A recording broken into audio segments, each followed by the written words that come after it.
Hello, everyone, and today we are in Edinburgh, Scotland, the capital of Scotland, a city filled with an incredible amount of history. We're going to look at church history, military history, political history. We're going to check out castles and cathedrals and so much other stuff. So let's get to it.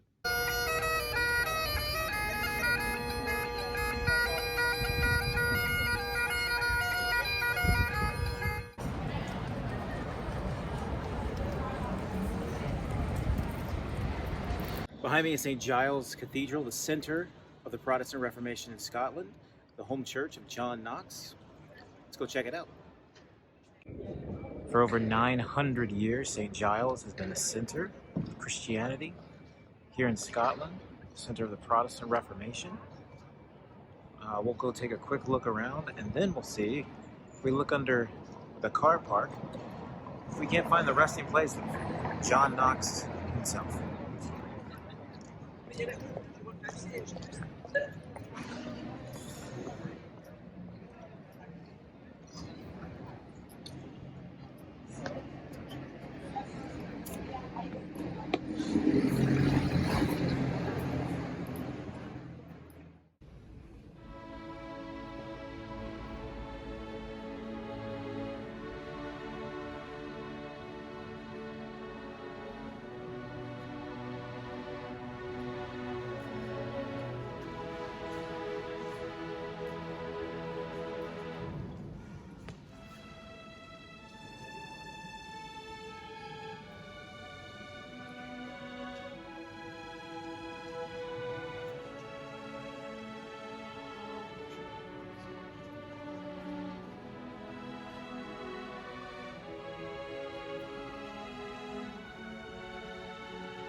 So that was St. Giles Cathedral. We're going to walk around the corner here and see if we can't find its most famous preacher, and that would be John Knox, who is laid to rest in a inconspicuous location.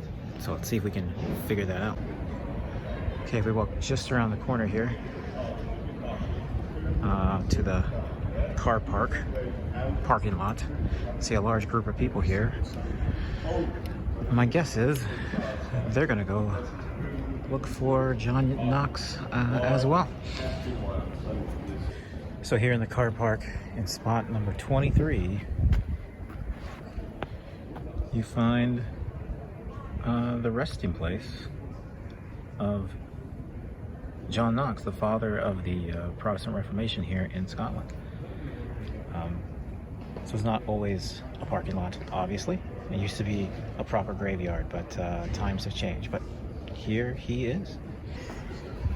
Here we have a statue of Charles II, the Restoration monarch, king of both Scotland and England. Of course, Charles I was the king during the English Civil War, and he lost his head. And then there was a period of time where there was no monarch. And then Charles II restored the monarchy. The Merry Monarch brought back a lot of the fun activities that the Puritans had done away with. We're the father of economics, Mr. Adam Smith. Here guarding the exterior of Edinburgh Castle, we have Robert the Bruce and William Wallace.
Right there is an American flag from a prisoner of war. This is the pub of the Grey Friars Bobby, named after the little dog that we saw a statue of a moment ago, who, after his master passed away, would come here and wait for him for years. And now there's a statue of him over there that people rub his nose for good luck. Very Futurama sort of story there. Now we are headed into the Grey Friars Cemetery, and as we go through here, we're going to look for some graves that have names that supposedly J.K. Rowling took some of the names in her Harry Potter series from people who are located, whose graves are located here in the Grey Friars Cemetery. So, let's have a look. Now, of course, I have never read a Harry Potter book, nor have I ever seen a Harry Potter film, so I could very easily look at a gravestone and see a famous name, and I would have no idea that they were famous, because I don't know anything about that series. And here is a monument to Grey Friars Bobby.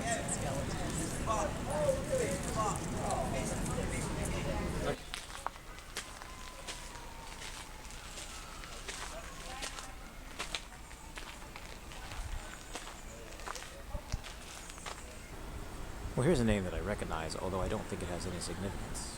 If you're a fan of James Bond, his family name is Moneypenny.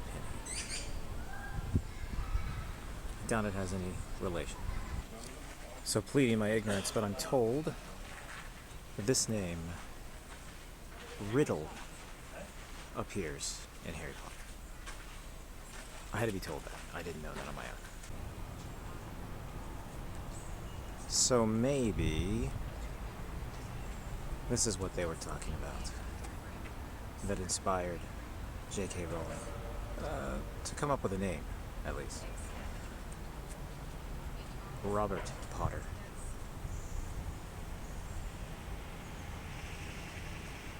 Makes for a good sword. Just down the road we have the elephant house, which is the birthplace of Harry Potter, where J.K. Rowling did some of the original work on the first manuscript.